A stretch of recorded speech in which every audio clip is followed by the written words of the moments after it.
Welcome to A Slice with Dice, where we explore the real-life experiences of school leadership. I'm Corey Alderdice, Executive Director of the Arkansas School for Mathematics, Sciences, and the Arts. I'm a seasoned school administrator of specialized programs and will share personal reflections, lessons learned, and insights from the ever-evolving world of education. Whether you're a teacher, leader, parent, or simply passionate about schools, join me as we dive into the challenges and triumphs of guiding schools and shaping our communities. Here's this week's thought. In our last episode, we explored what concurrent credit is and why it's such a valuable opportunity for students, schools, and families right here in Arkansas. Today, we're going to take that conversation a step further by pulling out additional analysis from the 2024 report on Arkansas concurrent enrollment. We'll be discussing the challenges that exist in making these programs accessible to all students, and the steps we need to take to ensure that every student can benefit from high-quality concurrent credit courses. This is an important topic, so let's dive right in. Now, if you listened to our last episode, you know that concurrent credit has the potential to transform the educational experience for high school students. But as with any transformative idea, the reality on the ground can be a bit more complicated. In Arkansas, while we've seen impressive growth in the number of students participating in concurrent credit programs, not all students have equal access to these opportunities. And even when they do, the quality of those experiences can vary significantly. Let's start by talking about access. Right now, where you live in Arkansas can have a big impact on the kind of concurrent credit opportunities available to you. In some parts of the state, particularly in urban areas, students might have access to a wide range of courses, from general education to career and technical education, or CTE. But in more rural areas, the options can be much more limited. This isn't just about the number of courses offered, it's also about the types of courses. For instance, a student in one district might be able to take both English and welding for concurrent credit, while a student in another district might only have access to a single course that doesn't align with their interest or future goals. This geographical disparity is a significant challenge. Rural schools often struggle to attract the qualified instructors needed to teach college-level courses, which typically involves having a master's degree, as well as at least 18 graduate hours in the specific subject being taught. While many high school history teachers will have a Master of Arts in Education or Teaching, they might not have taken the 6 or so graduate-level courses in history, which limits their ability to teach at the college level. And when schools don't have these educators on campus, logistical issues like transportation to a local community college can become barriers. Imagine being a student who's eager to take a concurrent credit course, but the only option is to travel to a different campus miles away, and you don't have reliable transportation.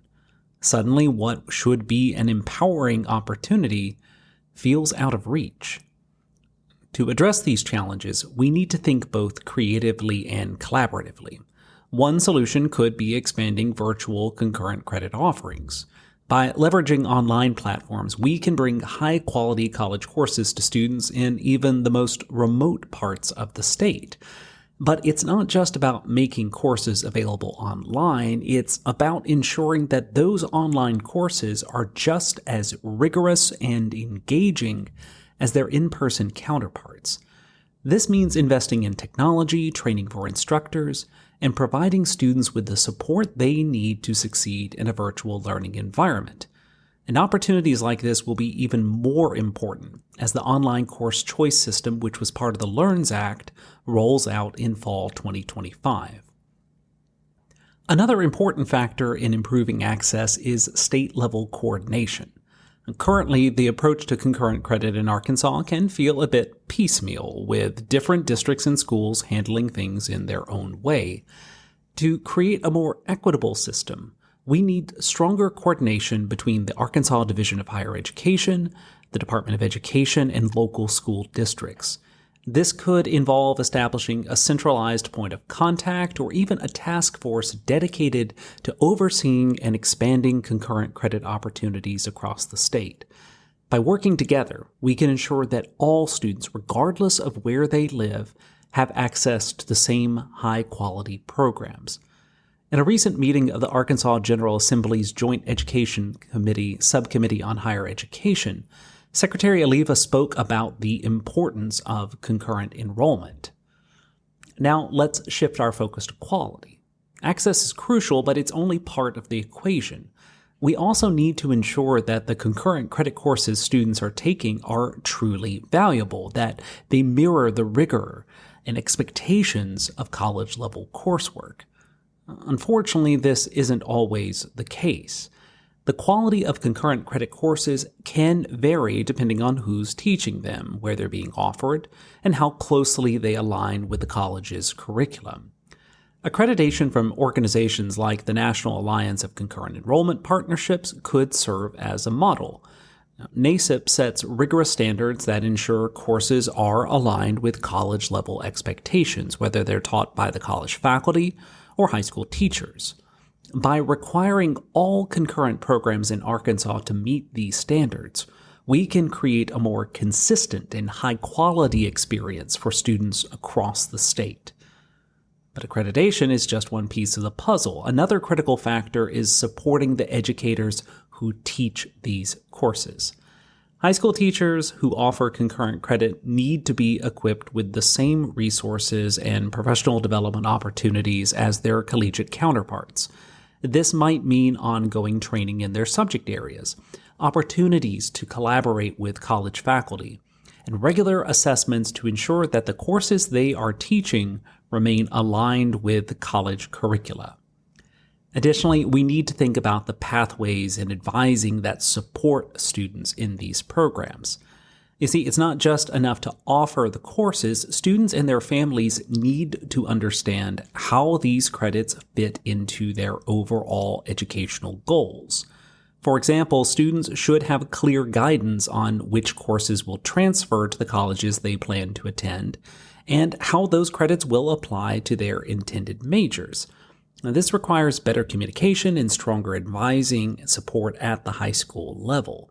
Schools could benefit from more dedicated college and career counselors who are well-versed in the ins and outs of concurrent credit and who can help students navigate their options effectively. And let's not forget about equity either. It's crucial that we broaden participation in concurrent credit programs, particularly among students from underserved backgrounds. Now, currently, data shows that the economically disadvantaged students and students of color are underrepresented in these programs.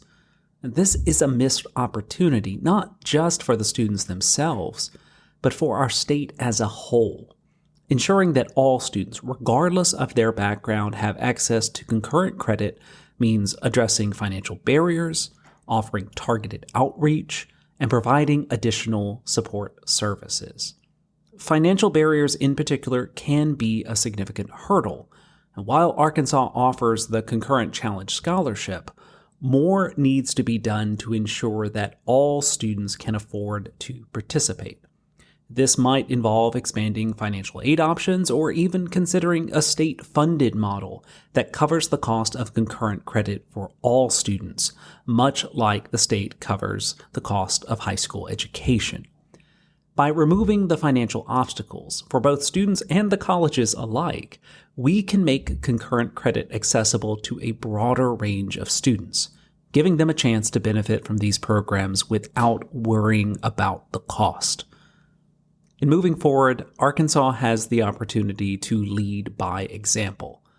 By improving access and ensuring quality across our concurrent credit programs, we can create a model that other states look to as they work to improve their own educational offerings.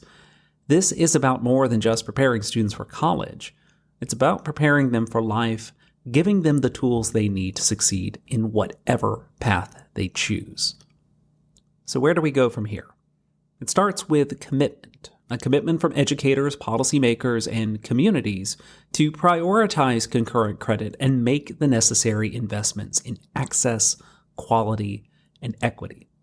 It's a big task, but it's one that we can tackle together. By focusing on these key areas, we can ensure that every high school student in Arkansas has the opportunity to succeed, both in high school and beyond. A Slice with Dice is a production of the Arkansas School for Mathematics, Sciences, and the Arts. I hope today's reflection sparked some thoughts for your own journey. If you enjoyed the episode, please subscribe, share, and leave a review. Let's keep learning and leading together. Until next time, keep striving for growth and excellence.